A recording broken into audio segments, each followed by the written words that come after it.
Então, boa noite a todos os amigos. Espero que todos estejam bem, tenham passado bem essa semana. E vamos para mais um estudo do livro Céu e Inferno. Nós estamos lendo o capítulo dos criminosos arrependidos. Paramos na comunicação do Benoit e paramos na questão 10, né? Nós lemos até a 9 na semana passada e ficamos de iniciar a questão 10 nessa semana. Enfim, para quem não se lembra, né, vamos fazer só uma breve recapitulação, né, que eu acho que, salvo engano, é a terceira reunião que a gente está indo dessa comunicação, porque tem sido uma comunicação muito produtiva. A gente falou bastante sobre materialismo, né, na, na semana passada, porque o Espírito fala sobre isso. Ele era um monge e um monge sem fé, isso chamou muito nossa atenção.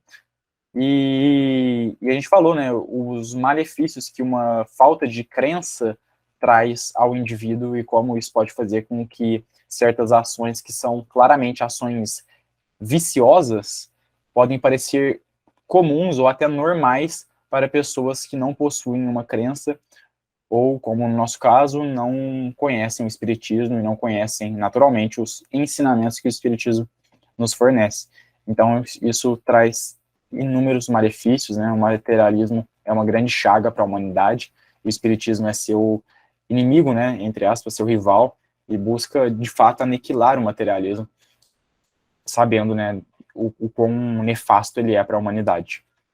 Então, basicamente é isso, né, que a gente está comentando até agora, e o espírito está, claro, numa condição de sofrimento, visto que era um criminoso, estava sofrendo muito, e a gente percebeu que ele sofria muito até pelo próprio fato de não ter procurado ajuda, né? Em algum momento ele até chega a terceirizar essa culpa, né? Dizendo que Deus não o livrou daquilo, né? Mas é claro que ele ainda não havia se disposto a melhorar, então, naturalmente, ele tinha continuado na mesma situação, devido ao livre-arbítrio. Enfim, vamos começar, né, na questão de hoje, nas questões de hoje, né? Vou pedir para o João fazer a leitura para nós. Ana, pode comentar. Está no mudo, Ana. Eu posso só fazer um comentário Claro, antes de claro. começar? Transferindo isso aqui para o que nós estamos estudando lá em Joana de Ângeles, a gente pode afirmar que o padre Benoit tinha um ego inflado, exacerbado, né? Então, mostra bem aí. Ele era inteligente, ele se vangloriava disso, né? Ele era influente, porque ele tinha sede de poder e ele conseguiu um poder. Ele era depravado, tinha sede de prazer, né? E era cruel. Ele fala que, olha, era cruel, ele perseguia, né? As pessoas. Então, ele era perverso. Na nossa estrutura psíquica, de acordo com Freud, nós temos 3 instâncias, ou 3 posições: as neuroses, as psicoses e as perversidades. Ele era um perverso. Porque ele escolheu, pelo livre-arbítrio, a fieira do mal. Então, aí mostra bem como que é esse ego inflado, esse ego exacerbado, apegado à matéria, apegado ao ter. Para ele, o sentido da vida era ter e não ser. Nós estamos estudando isso lá, né, Marlene? Então, encaixa bem aí. O que você acha? É isso mesmo, acho que você explicou super bem. Muito bem, Ana. A Ana consegue fazer esses links, sabe? Vai fazendo aí, Ana. É verdade, sempre muito bom. Obrigado, Ana. Interessante o seu comentário. Eu que agradeço. Então, vou pedir para o João fazer a leitura para nós, por favor.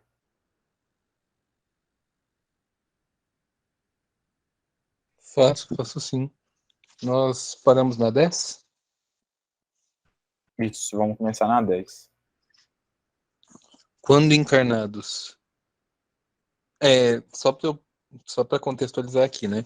Na 9 ele diz: Nunca implorastes a assistência dos espíritos bons para vos ajudarem a sair dessa situação? Apenas vejo os demônios do inferno. Aí a 10 dá uma continuação.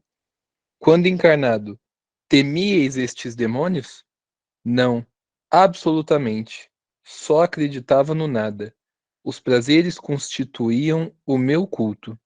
Não importa a que preço. As divindades do inferno não me abandonaram. Como lhes consagrei a vida, elas não me deixarão mais. Não vislumbrais um termo para esses sofrimentos? O infinito não tem termo. Mas Deus é infinito na sua misericórdia, e tudo pode ter um fim desde que Ele o queira. Ah, se Ele o quisesse. Por que viestes inscrever-vos aqui? Nem eu mesmo sei, mas queria falar e gritar para que me aliviassem. Esses demônios não vos impedem de escrever? Pode parar, João. Tá. Vamos comentar essas primeiras questões, que já são interessantes. Essa 10 aqui foi a que mais chamou a atenção, que ele pergunta, né, se ele tinha medo dos demônios enquanto vivo. E ele responde, não, nada. Como a gente já sabia, né, ele termina, o nada era a minha fé. Então, foi algo que ele já havia dito, inclusive, em outras questões, e aqui ele reforça isso. Mas o mais interessante é que ele coloca, os prazeres a todo preço eram meu culto. Ou seja, ele se dedicava a uma vida de prazeres, a um hedonismo, né, buscando prazeres constantemente. E aí ele coloca, e esse fim aqui é tão interessante quanto, divindades do inferno não me abandonaram. Aqui é o que ele via como demônios, mas nós sabemos que eram somente espíritos inferiores que estavam ali influenciando ele aos vícios, porque também se compraziam nesses mesmos vícios. E aí ele coloca, consagrei-lhes a minha vida, eles não me deixarão mais. Olha que interessante a visão dele. E de fato, ele entende muito bem, aqui no final, ele entende muito bem a lei de Deus, né? Então ele se dedicou a estar próximo desses espíritos, que se compraziam dos mesmos vícios que ele, naturalmente que, após desencarnado, esses espíritos estarão junto com ele ainda, até o momento em que ele modifique a sua própria cabeça, o seu próprio pensamento, ordene ele de outra forma, já pensando no bem, pensando no seu próprio progresso, e aí esses, entre aspas, demônios, né, esses espíritos inferiores, se afastarão, ou até mesmo se converterão junto com ele, né? Depende do tipo de espírito. Mas, enfim, olha que interessante, né, o que ele coloca aqui. E o perigo, né, porque eu acho que é o mais interessante a gente fazer um paralelo, porque a gente vê isso ainda muito hoje em dia, né? Não necessariamente no mesmo grau que esse indivíduo que chegou no nível extremo de hedonismo, de uma vida em prol somente de prazeres, mas a gente vê um culto a esse tipo de prazer mundano atualmente, né? Algo que, claro, não existe de hoje, né? Existe de muito tempo, aqui a gente tem um exemplo disso, mas é algo que ainda é muito atual. Esse culto aos prazeres, esse culto a uma vida despreocupada com qualquer tipo de responsabilidade, a uma espécie de libertinagem, aos vícios, isso existe muito ainda hoje em dia. Isso é muito visto entre os homens, principalmente no que se diz respeito à juventude. Então é sempre um perigo. E por isso, quando a gente fala sobre esses temas, nós estamos falando sempre de temas atuais. E por isso é tão interessante a gente perceber o quão valiosos esses ensinamentos são, porque eles são atemporais. Eles servem para nós ainda hoje, e é algo que não é dito só pelo Espiritismo, é dito em filosofias, é dito pelo próprio cristianismo na sua origem ali por Jesus Cristo. Então é algo que é sempre atual, porque o ser humano ainda é um ser vicioso, né? Vou deixar a Ana comentar e depois a gente passa para a Verinha. Interessante que você encaixa na filosofia e eu na psicologia que surgiu da filosofia, né? Interessante. Então, você disse aí que ele era hedonista, né? Então, nós temos o hedonismo, que é o culto ao prazer, e um dos representantes, Schopenhauer, né? E ele era niilista também. A crença dele era o nada. Ele era hedonista e niilista, né? Interessante sua observação, Ana, é verdade. Não tinha parado para pensar nisso. Mas para quem não sabe, o niilismo é uma filosofia que tem como perspectiva a crença no nada, né? Então é interessante. A Ana percebeu muito bem. Verinha? Então, como você disse que traz para a atualidade tudo, e é verdade, por exemplo, quem sou eu para julgar o próximo? Mas a minha família é imensa, eles são muito festeiros, a maioria fala que é católico, mas assim, é tanta comelança e tanta bebedeira, e eu participo porque eu os amo, gosto de estar com eles. Eu entrei no coral para sair da festa deles, porque o coral começa às 6, então eu tinha que automaticamente sair mais cedo. Mas, enfim, eu acredito que seja uma forma de, como que fala? Suicídio também, porque come demais, está tudo muito barrigudo. Então, assim, quem sou eu para julgar, mas a gente fica vendo as misérias do ser humano, né? Tanta gente passando fome e outros esbanjando tanto, né? De fato, Verinha. Isso aí é um caso geral, né? Se retrata não só em muitas famílias, mas em todo lugar que a gente vê, né? O ser humano ele ainda é muito apegado a vícios. E quando a gente fala de ser humano, a gente fala de nós também, porque nós ainda somos, né? Temos nossos vícios. E é interessante porque essa leitura estimula a gente a perceber o que existe fora de nós e também o que existe dentro de nós. A Veren fez um excelente apontamento. A gente vê e se entristece, né? Eu acho que é o sentimento natural. Não é que nós não tenhamos vícios, mas é claro, quando a gente vê alguém num caminho que nós sabemos que não é o melhor, ao contrário, é o pior para aquela pessoa, é natural com que nos entristeçamos, né? A gente não vai fechar os olhos e fingir que nada está existindo, porque, é claro, a gente percebe as coisas, e temos a inteligência para isso mesmo, para perceber esses casos, e, enfim, de fato, é muito triste, né, eu falo particularmente por mim também, vejo muitos amigos que também são da minha idade, e a gente percebe a quantidade de vícios que existem e como eles são convidativos para aqueles que nada têm como princípio, né, então para quem não tem nada como princípio, não tem nada que o guie, tudo parece lícito, tudo parece justo, ou até mesmo correto. E tá aí o grande perigo, né? Então, a gente se entristece, e é difícil porque, às vezes, a gente não consegue nem mesmo fazer nada, a não ser uma prece, né? Mas, às vezes, efetivamente, no momento, a gente fica de mãos atadas para mudar a situação de maneira mais profunda. No entanto, nos resta orar, né? E fazer e buscar nos melhorar também para sermos exemplos, etc. Porque, é claro, esses vícios materiais, eles são, como todos nós sabemos, terríveis para o espírito. Mas é claro que existem também os nossos vícios morais, que são aqueles que passam muitas vezes desapercebidos por nós, né, e que são inúmeros também. E é que às vezes a gente pensa muito nesses físicos, né, esses vícios materiais, que é claro, eles são mais patentes para nós, né, a gente consegue visualizá-los, né, a gente vê a pessoa viciosa. Mas esses vícios morais, eles são os nossos maiores inimigos há muito tempo, né? Então, o orgulho, o egoísmo, a impaciência, o ódio, todo tipo de vício moral, a gente luta muito com eles e não é de hoje, né? A gente luta há muito tempo contra eles. Então, é muita coisa, né? Se a gente for parar para pensar, são muitas coisas, de fato, que a gente precisa lutar contra. E, enfim, é bom que tenhamos esse meio de nos guiar aqui. Só continuar lendo as perguntas que a gente viu aqui. Não entrevedes um fim para vossos sofrimentos, o infinito não tem fim. Isso aqui é muito interessante, gente, porque imagino que vocês devem se lembrar também quantas vezes a gente já viu essa resposta sendo dada aqui nessa obra. Porque, de fato, os espíritos inferiores é uma característica, talvez eu tenha falado isso milhões de vezes aqui, mas é uma característica, né? É um tipo de pena, um tipo de punição que sofrem os espíritos inferiores, é a de não entreverem fim para os seus sofrimentos.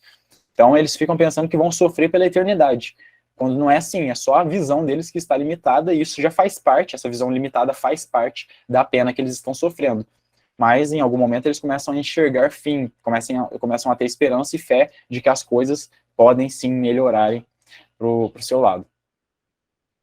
E aí é isso, inclusive, que o médium coloca aqui: Deus é infinito na sua misericórdia, tudo pode ter um fim quando ele o quer. E ele coloca: se ele pudesse querer, né, se ele pudesse querer, pelo que eu entendi, o que ele quis dizer é que tomara que ele queira logo, né, porque não aguento mais sofrer. Eu entendi bem dessa maneira que ele tenta colocar aqui. Deixa E eu aí, te fazer uma pergunta, viu? claro, pode falar. Ele fala que, ele fala assim, se eu pudesse querer, os espíritos que não deixam querer, será? Ou é a vontade dele? Você fala da 12? É porque eu pergunto para ele, quem ele quer? Aí ele responde, se eu pudesse querer. Na 12, né? No versículo 12. Ah, tá. Deus é infinito, sua misericórdia, tudo tem um fim, né? Pode ter um fim. Aí ele fala, quando ele quer, aí eu respondo, se eu pudesse querer. É os espíritos que não deixam querer. Não. Aqui no caso ele está falando de Deus, dona Honora. Ele coloca aqui, né, o que o médium pergunta para ele, diz para ele, é que Deus é infinitamente misericordioso e que tudo tem um fim quando Deus quer.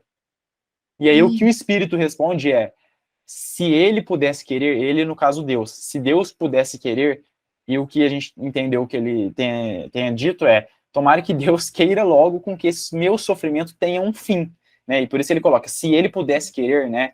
Nesse sentido, né, tomara que ele queira logo, porque ele está sofrendo muito, é o que ele deixa claro. É, Você conseguiu entender agora? É que ele está falando do seu estado de sofrimento e, né, e que Deus pode acabar com esse estado de sofrimento. Então ele pede para que isso seja acabado o quanto antes. tá bom, obrigada, viu? Imagina, qualquer coisa pode perguntar. Tá bom. E aí que ele coloca na 13, né? Por que viestes vos inscrever aqui? Né, o que o médium estava querendo colocar é, basicamente, né, o que te trouxe até aqui? Qual o motivo que te trouxe até aqui? E ele coloca: não sei como, mas quis falar, como gostaria de gritar para me aliviar. Olha que interessante. Então, é claro, né, a gente sabe que ele provavelmente foi levado por algum espírito superior até ali. Então, algum espírito superior o levou até ali, e porque ele não foi, né, de livre e espontânea vontade. É claro, ele queria se manifestar, e isso foi um motivo com que fez com que provavelmente algum espírito levasse ali, e isso também aparece em outras comunicações, né, de espíritos superiores encaminharem espíritos inferiores para reuniões como essas, o que vai auxiliar não só o espírito que está em sofrimento, como também aqueles que estão na reunião buscando aprender, que era aqui nesse caso, né. Aqui a Lucélia colocou uma pergunta: essa crença de sofrimento infinito não vem também do dogma do inferno de fogo, com punição eterna?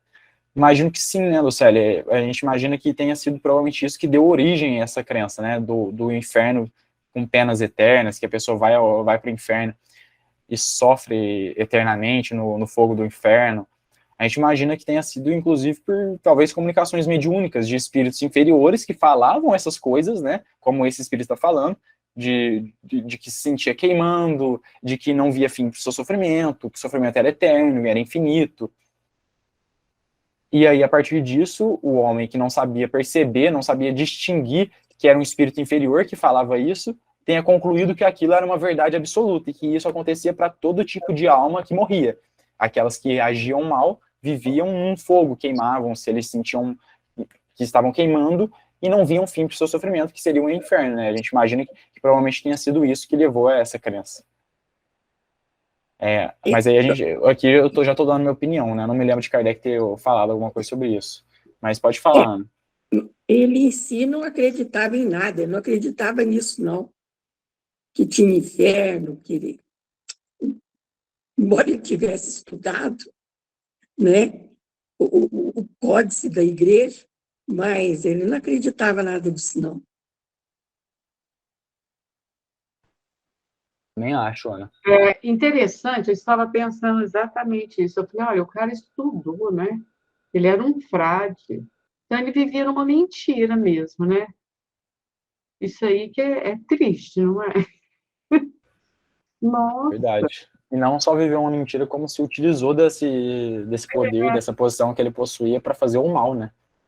O que era pior ainda. Alguém quer comentar mais alguma coisa sobre essas questões? Querem tirar alguma dúvida? Não, só queria dizer dessa questão 13 aqui, que é muito interessante, né? Porque às vezes o espírito ele não tem consciência da utilidade dele ali, mas é como uma dupla utilidade, assim. Ele vem para instruir, para nos demonstrar o caso, mas ele também vem para ser ajudado, amparado e muitas vezes esclarecido, né? Pelo, pelos médiums, pelos espíritos que estão presentes na reunião. É isso aí. É interessante porque a gente vê muitas vezes eles não perceberem, né, a princípio, o que os levou, o que os encaminhou até ali, mas com algumas perguntas eles já começam a perceber de que existem outros espíritos ali onde ele está, e que tem um espírito específico ou um grupo de espíritos que encaminhou ele até ali. Então, às vezes, o espírito nem se dá conta, mesmo estando desencarnado, de que foi guiado por algum outro espírito. Olha que interessante. Mas legal demais isso. Como a gente vê como funcionam as coisas, né?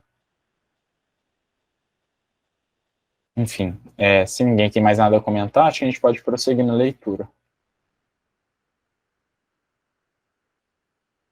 Certo. Esses demônios não vos impedem de escrever? Não, mas se conservam à minha frente e esperam-me. Também por isso eu desejaria não terminar. É a primeira vez que escreveis desse modo? Sim. E sabíeis que os espíritos podiam assim aproximar-se dos homens? Não. Como, pois, o percebeste? Não sei. Que sensações experimentastes ao aproximar-vos de mim? Uma espécie de entorpecimento dos meus terrores. Como vos deste conta de que estáveis aqui? Como quando se acorda. Como procedeste Aí, para... pode parar aí, vamos comentar essas questões. Eu achei muito interessante a 15, mas vamos falar primeiro da 14, que é interessante porque, claro, quem está interrogando, o médium que está fazendo as perguntas, ele sabia que os demônios não eram demônios, né? Ele sabia que eram espíritos. Mas ele questiona para entender como que o espírito estava pensando. Ele pergunta, vossos demônios não vos impedem de escrever? Ele responde, não, mas estão à minha frente, né? Então ele estava sendo perseguido constantemente, porque, claro, nós sabemos, ele estava associado fluidicamente com esses espíritos, estava em sintonia com esse tipo de espírito. Então, naturalmente, ele estava junto com eles ali, né? Esses espíritos estavam o seguindo.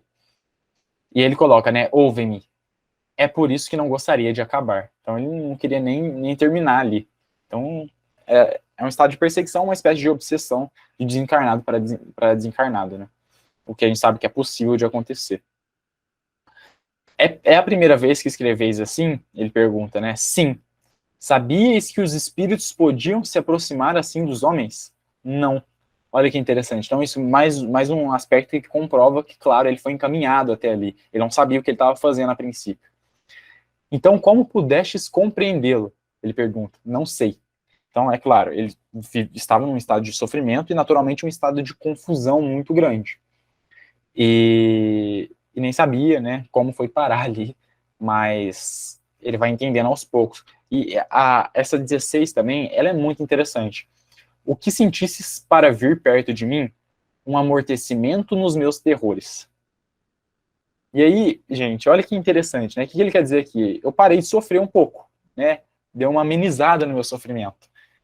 E eu acho que todo mundo entende o porquê, né? O motivo pelo qual os sofrimentos dele foram amenizados a partir do momento que ele se aproximou desse médium. É claro, uma mudança fluídica. Ele está constantemente cercado de fluidos contaminados, né? Maus fluidos, perto de maus espíritos, e ele a partir do momento que ele se aproxima de alguém que estava sintonizado no bem, com bons fluidos, aqueles sentimentos que ele tinha, o sofrimento que ele tinha, vai dar uma amortecida, vai se amenizar, e os maus fluidos do qual ele estava impregnado, né, estava cercado de maus fluidos, vão se afastar. a gente vê lá na Gênese, no capítulo 14 da Gênese, o Kardec dizendo isso, que a melhor forma e a única forma de se afastar dos maus espíritos é se aproximando dos bons. Então é isso que acontece aqui, a partir do momento que ele se aproxima de um médium que estava cercado de bons espíritos, né, porque ele tinha um bom intuito na comunicação, tinha um bom intuito com o que ele estava fazendo ali, então era uma pessoa, a gente pode dizer, uma pessoa de bem, que estava bem intencionada. Na hora que ele se aproxima dessa pessoa, que estava próxima de bons espíritos, o sofrimento dá uma amortecida, se acalma. Então é um momento que ele sente alívio. E todos os espíritos em sofrimento dizem isso quando se aproximam de pessoas bem intencionadas ou pessoas de bem. É o que acontece constantemente na reunião espírita de Paris, né, na Sociedade Espírita de Paris. Então os espíritos se comunicam lá e ditam o bem que lhe faz ali a presença da reunião. Estar ali na reunião faz muito bem para esses espíritos, porque eles entram em contato com esses bons fluidos, o que não só ameniza os seus sofrimentos, mas afasta os maus fluidos, que até então eles estavam juntos, sintonizados. Então é muito interessante essa questão. E aí, né, o médium pergunta: como vos apercebestes que estáveis aqui? Como quando acordamos, né? A sensação que ele traz é como se ele tivesse acordado e se encontrasse ali na reunião, porque, é claro, ele estava muito entorpecido dos sofrimentos que o acabrunhavam. Então ele estava sofrendo muito e isso não permitia nem com que ele percebesse o local que ele estava, a gente pode imaginar dessa maneira, porque ele dita aqui que é como se ele tivesse acordado quando ele chegou ali. A Lucélia fez 2 perguntas aqui. Só um pouquinho, Vitor. Pode falar. Interessante que ele se sente aliviado e provavelmente o médium deve ter sentido algum peso, que é para dividir, né? Isso acontece às vezes com o médium, não obrigatoriamente, mas quando o espírito tem uma densidade fluídica muito intensa, o médium sente mal, né? E aí o outro sente alívio, a troca, né? Uma ajuda. Pronto, só isso. É verdade, é natural que seja assim, né? Ainda mais vindo de um médium. O médium vai perceber, claro, a sintonia que está, o espírito que está se aproximando, né? A qualidade do fluido do qual ele está imbuído, etc. A Lucélia perguntou aqui: por que escrever? O médium estava escrevendo? Eu estou tentando localizar de qual pergunta que a Lucélia está... Ah, tá. Era médium escrevente, Lucélia. Era muito comum, assim, era muito raro, na verdade, a gente vê... Isso. Era psicografia, né, Vitor? Era psicografia. Era muito raro a gente ver um médium psicofônico no período de Kardec. A maioria deles eram médiuns escreventes. Então, eles sempre estavam psicografando. Era o mais comum de todos. E se a gente for parar para pensar, até faz mais sentido, né? Porque como que Kardec ia transcrever as falas se elas fossem, né, faladas? Imagina o tanto de reunião que ele presenciou. Imagina... ter que transcrever tudo isso ia ser de um trabalho enorme, né? Ele já tinha muito trabalho de ser psicografia, ele ter que analisar as psicografias, então imagina transcrevê-las. Hoje em dia, claro, é um pouco mais fácil, mas a gente não sabe ao certo um motivo, né, específico e que as comunicações tenham se modificado. Talvez seja também por causa do tipo de médium que existe hoje em dia, então existem médiums mais propensos à psicofonia do que à psicografia, etc. Então... nesse período era muito comum com que fossem, né, em enorme parte, médiums psicógrafos. E o médium, não sei se chegaram a perceber isso, né, mas pelo que eu entendi aqui, é porque não há uma descrição mais complexa. É o médium e o espírito aqui. Não tem nenhuma outra pessoa junto, né, a não ser os espíritos que estão ali. Então o médium, ele está escrevendo e ao mesmo tempo fazendo as perguntas. Provavelmente ele era um médium... que não ficava num estado de transe, né? Ele era um médium que tinha mais lucidez durante a psicografia. Outra pessoa, Vitor? É o que me parece, Marleninha, é o que me parece. Tanto é que ele pergunta, né? O que sentistes para vir perto de mim? Tá certo. É que não diz nada aqui, né, ao certo, quantas pessoas que eram, mas eu imagino que seja uma pessoa só. Até pela comunicação em si. Ana, quer comentar? Você falou já, né, dessa sintonia dele com esses espíritos, né? Pela crueldade, ele atraiu semelhantes, né? Semelhante atrai semelhante. Então, eu quero também colocar que os demônios internos, que a Joana fala, né, Marlene, que nós temos um anjo e um demônio, a luz e a sombra em nós, no nosso inconsciente, né? E a sombra, ela briga com o ego, porque a sombra quer, o ego, aliás, quer esconder a sombra, né? É o papel dele, esconder, mascarar. Né? As máscaras estão no ego, na personalidade. É a personalidade e a persona, né? A persona é a máscara. Então, ele estabeleceu essa conexão, não só com os demônios externos, mas o demônio interno dele também fez com que ele sintonizasse com esses espíritos, e praticando crueldade e espíritos vingadores, né? Não são espíritos bons, não. E se fossem bons, não estariam ali o atormentando dessa forma. Então, ele atraiu com os seus demônios internos. Nós temos demônio interno, mas nós temos um anjo também, que o ego às vezes não deixa manifestar. Mas um dia nós vamos chegar lá, como ele já está caindo em si aí, ó. Já está despertando, já houve um relaxamento do sofrimento dele, né? E ele vai cair em si. E assim nós vamos caminhando na nossa trajetória. É verdade. São os vícios morais, né? O que a Joana chama aí de demônios são esses vícios morais, que são a fonte de atração desse tipo de espírito, né? Então, é claro, esses espíritos só se aproximam porque ele permite com que eles se aproximem. Então, ele os convida praticamente, né? Quando a gente cultiva vícios morais, nós estamos convidando espíritos que sintonizam, que possuem os mesmos vícios, que se comprazem nesses vícios, a se aproximarem de nós. E ao contrário, o contrário, né, também é verdadeiro, quando nós sintonizamos no bem, quando nós cultivamos as virtudes, buscamos combater os nossos vícios, nós estamos naturalmente nos sintonizando com bons espíritos, que se comprazem com o bem, que se dedicam também ao seu próprio progresso, etc. Então, é basicamente isso, né? Em suma, né, quando a gente for falar aqui teoricamente, não tem segredo, né? É bem claro o que a gente faz para atrair o bem e o que a gente faz para atrair o mal. E é claro que o difícil está mesmo na prática. A Lucélia perguntou, pode-se dizer que em vida os mesmos espíritos estavam com ele? Com certeza, Lucélia, sem sombra de dúvida a gente pode inferir isso. Por quê? Porque ele levava uma vida viciosa e uma vida criminosa.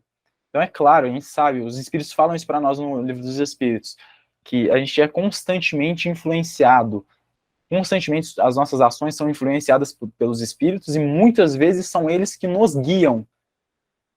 Os espíritos nos respondem isso em O Livro dos Espíritos. Então, é claro que a gente está sempre acompanhado de bons ou maus espíritos, e aí vai depender do tipo de ação, do tipo de pensamento que nós estamos cultivando no momento, né? Eu acho que para nós ainda que somos espíritos imperfeitos, tem momentos que nós estamos com os bons e tem momentos que a gente está com os maus, né? E aí depende do tipo de pensamento que a gente está cultivando no momento. É comum com que a gente acabe variando, nós que somos imperfeitos, né? Mas é claro, os espíritos bons, eles estão constantemente com os espíritos bons, né? Enquanto que os espíritos maus, eles se dedicam única e exclusivamente ao mal, né? E não tem um pensamento bom sequer, né? Ou se tem, é muito raro, não a ponto de aproximar os bons para ele, porque ele quase nunca pensa naquilo, e quando pensa é passageiro, muito rápido. Então é normal com que ele esteja sintonizado e próximo de maus espíritos que vão influenciar para que ele continue nesse caminho. É uma dificuldade a mais, é uma dificuldade extracorpórea, né, que muitas vezes nós humanos aqui não vemos essa dificuldade, mas é uma dificuldade que tem que ser ultrapassada, né, vencer a influência desses maus espíritos. Que muitas vezes é bem forte, né? A gente nem se percebe, a gente começa a ter sugestões de ideias que a gente pensa que são nossas. Mas em uma mais profunda análise a gente começa a perceber, mas espera aí, acho que não foi eu que pensei isso, porque eu, lucidamente, racionalmente, não pensaria, não chegaria a essas conclusões. Então, às vezes, nós estamos sendo influenciados por maus espíritos.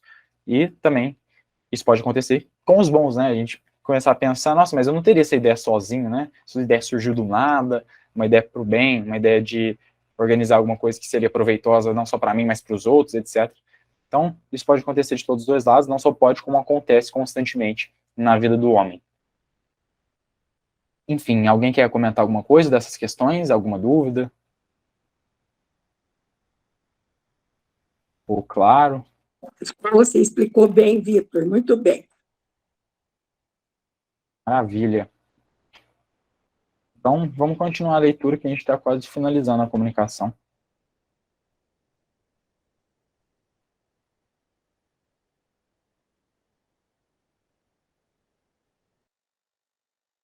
Vamos. A gente tinha parado como procedeste, como vos destes contas de que estavais aqui, como quando se acorda. Como procedestes para comunicar comigo? Não posso compreender. Mas tu também não sentiste? Não se trata de mim, mas de vós. Procurai assegurar-vos do que fazeis enquanto escrevo. És o meu pensamento, eis tudo. Não tivestes, pois, o desejo de me fazer escrever? Não, sou eu quem escreve e tu pensas por mim. Procurai assegurar-vos do vosso estado, porque os espíritos bons que nos cercam vos ajudarão. Não, pois os anjos não veem o inferno. Tu não estás só? Vede em torno. Sinto que me auxiliam a atuar sobre ti. A tua mão me obedece. Não te toco, aliás, e seguro-te. Como? Não compreendo. Implorai a assistência dos vossos protetores. Vamos rogar juntos. Queres deixar-me? Fica comigo, porque eles se reapossarão de mim. Por favor, fica. Não te vás. Não posso demorar-me por mais tempo. Voltai diariamente para estarmos juntos e os espíritos bons vos auxiliarão.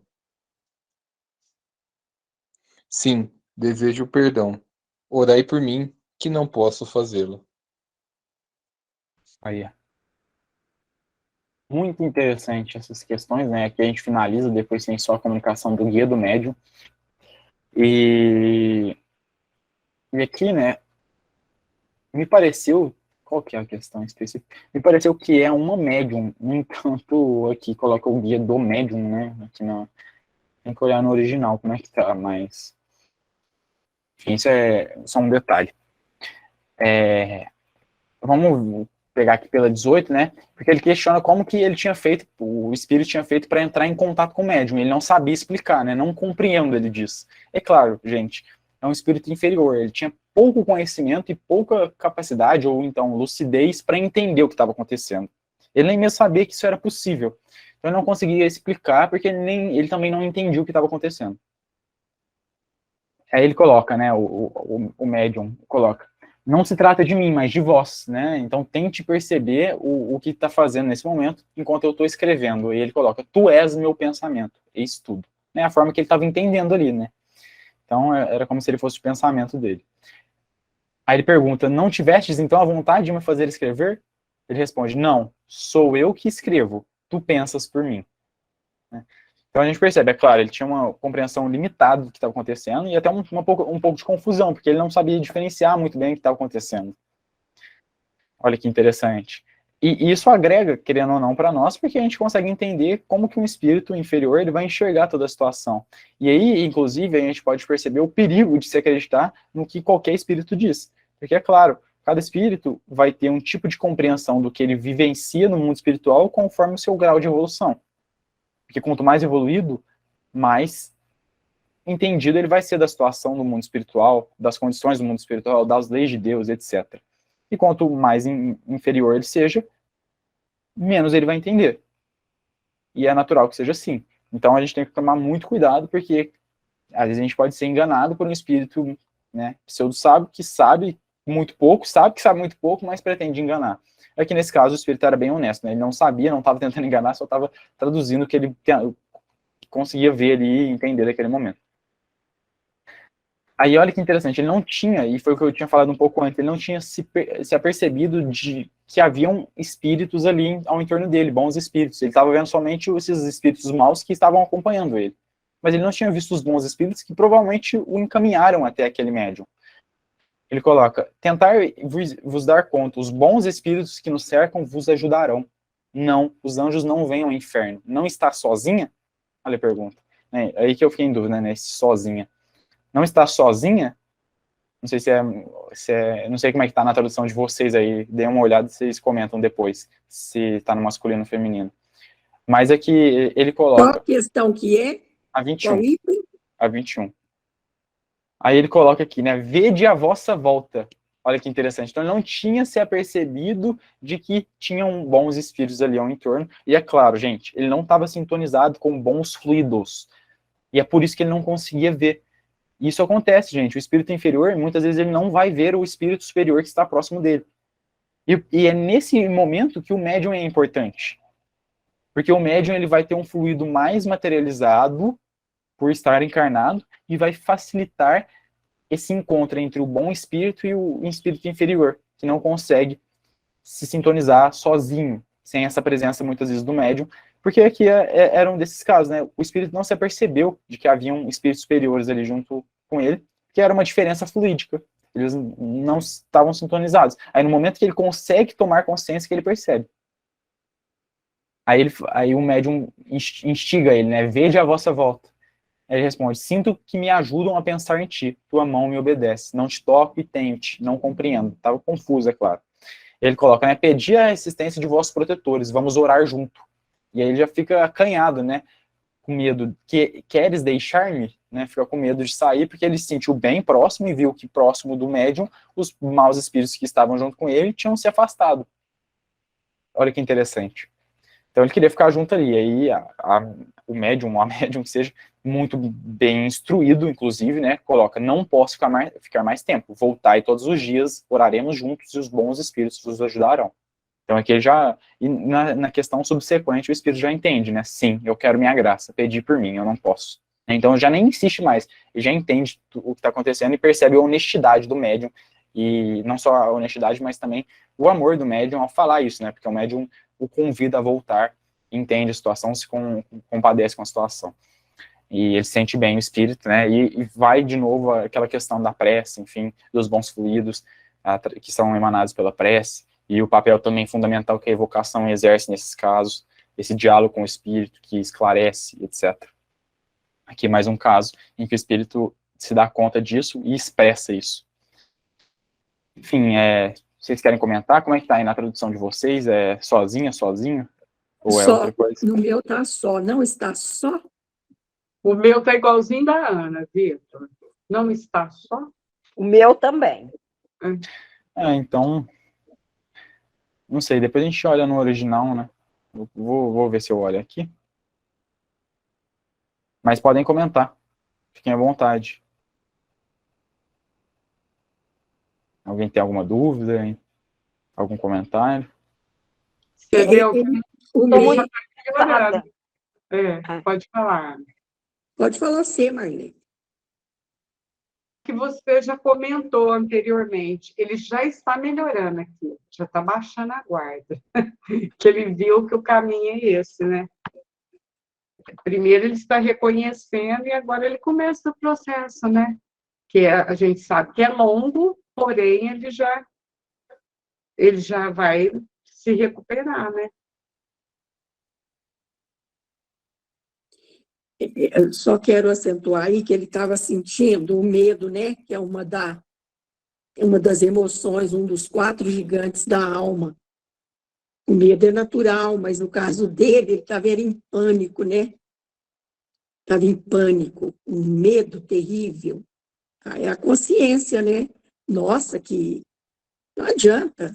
Não importa se você acredita, se você não acredita. Você tem uma consciência, em uma hora ela vai despertar e vai cair em si, e o medo não deixava ele ver os anjos, né? Ele não tinha como estabelecer essa conexão fluídica. O fluido dele era muito denso. Como é que ele ia enxergar os anjos que estavam ali? Os espíritos bons, né? Que estavam ali à sua volta. Não tinha como. Então, eles só enxergavam o mal e um pavor, um medo de que eles voltassem. Porque deve ser um tormento muito grande, né, gente? A culpa. Nossa Senhora! Quando você está diante do, como se diz, da vítima, né?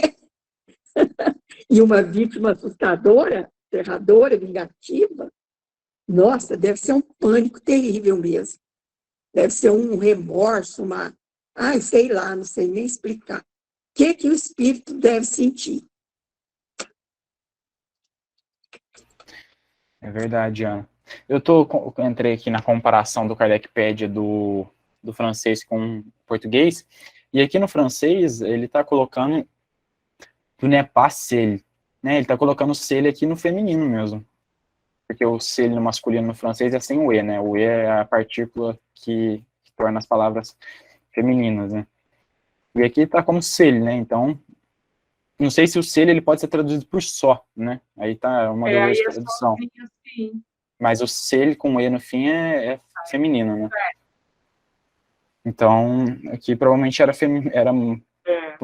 Porque eu não me lembro de outra parte aqui que tenha evidenciado algum tipo de gênero do médium, né? O curioso, né, é que aqui na comunicação, por exemplo, aqui no francês está le guide du médium, é porque aqui essa partícula du, né, ela é uma partícula masculina, né? Se fosse a médium, teria de ser de lá, né? E não du. Então é curioso porque não sei o que pode ter acontecido aqui, né?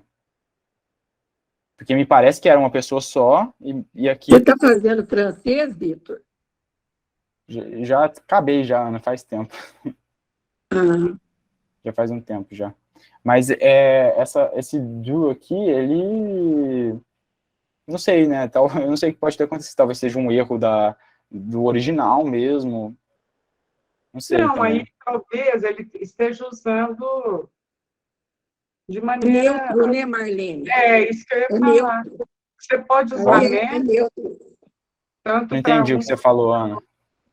É neutro. Então, eu pensei nisso também, que poderia ser talvez neutro, né? Do médium, é porque a gente pode falar do médium sendo da médium também, né? É isso que eu ia falar. Não duvido que tenha acontecido um erro, assim. É um erro simples, é claro, poderia sim ter acontecido, mas eu duvido. Não vai influenciar, é claro. É mais um detalhe de tradução aqui. Então, vou pedir para o João ler aqui o que fala, o guia do médium ou da médium, que seja. Mas, gente, foi uma falta de atenção mesmo. Aqui ele já evidencia, era feminino, sim, porque o guia da médium, no caso, fala coragem, minha filha, né? Então era uma mulher mesmo. Então, mas na minha tradução fala coragem, meu filho. Coragem, meu filho. Na minha também. Na minha também. Coragem, meu filho. Tanto faz, Vou ver aqui como é que tá no original, mas eu acho que é porque aqui ele está se referindo ao espírito que está comunicando. O coragem, meu filho, porque ele será concedido o que pedes, embora ainda esteja longe o termo da expiação. É porque aqui no francês ele coloca mon enfant, né, que seria minha criança ou algo do tipo. Então também não fica claro. Mas que seja, vamos ler, João, que nosso tempo está terminando, depois a gente entra nessas discussões do francês aí, do original.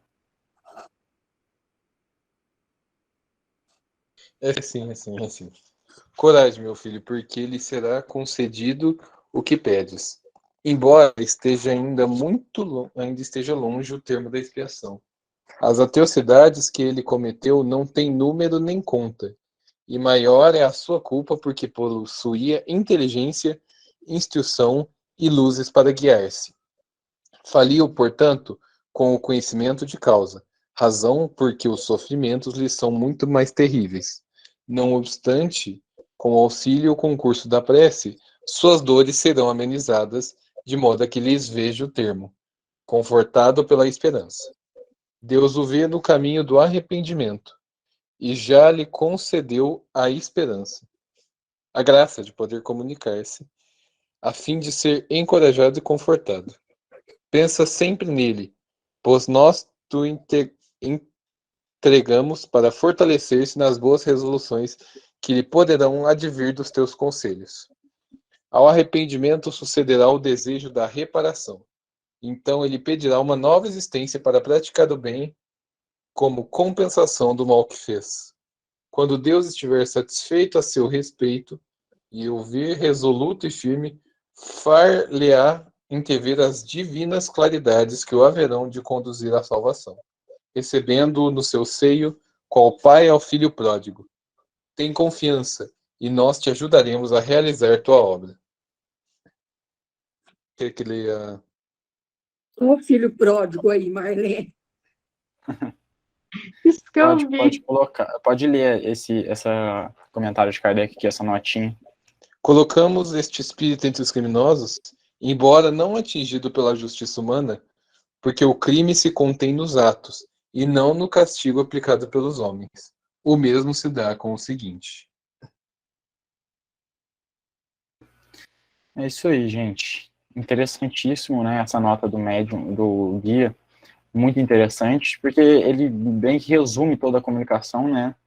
E fala que essas atrocidades foram inúmeras, o que não é dito ali no prelúdio, na introdução, não há uma introdução, mas é interessante porque mostra que, de fato, esse espírito cometeu muitos crimes, a gente não sabe quais e de qual gênero tenham sido, nem a gravidade deles. No entanto, fica claro que ele cometeu muitos crimes e sofria muito por isso, mas principalmente porque errou sabendo, e esse é o pior tipo, porque quando se sabe e ainda erra, é mais culpado ainda, né? Então, é interessante, mas ele dá esperança, né? Fala, olha, Deus está contando, inclusive com você, né? O médium, no caso, ou a médium que seja, está contando com você, porque você pode auxiliá-lo a seguir por esse caminho, através de esclarecimentos, que a gente vê aqui que foram muito bem dados já nessa primeira comunicação, e a gente imagina que tenham acontecido outras, né? Talvez não tenham sido anotadas aqui, enviadas para Kardec, eu não sei especificamente, mas, enfim, esse espírito foi ajudado, e o próprio guia já diz, né? Em algum momento ele verá a esperança, verá o fim de suas penas, etc, etc. Então, muito interessante, comunicação muito rica, né? Enfim, a gente finaliza ela por aqui. Na semana que vem começaremos a outra. Alguém quer comentar alguma coisa? Interessante quando ele fala aqui, né? Olha, ao arrependimento, seguir-se-á o desejo de reparação. Aí, depois que ele reparar tudo, ele retorna à casa do pai, né? E o pai vai receber como o filho pródigo, que volta à sua casa consciente do erro cometido. Saiu inconsciente e volta consciente. Conforme a Joana está explicando lá, né, Marlene? É isso mesmo. Nossa, é muito interessante, né? Agora que... Exato. A Lucélia comentou aqui, o conhecimento leva a uma responsabilidade maior. É exatamente isso, Lucélia. Quanto mais conhecedor o espírito, mais responsabilidade. E nós finalizamos por hoje, né? Terminamos a comunicação e se ninguém tiver mais nada a comentar,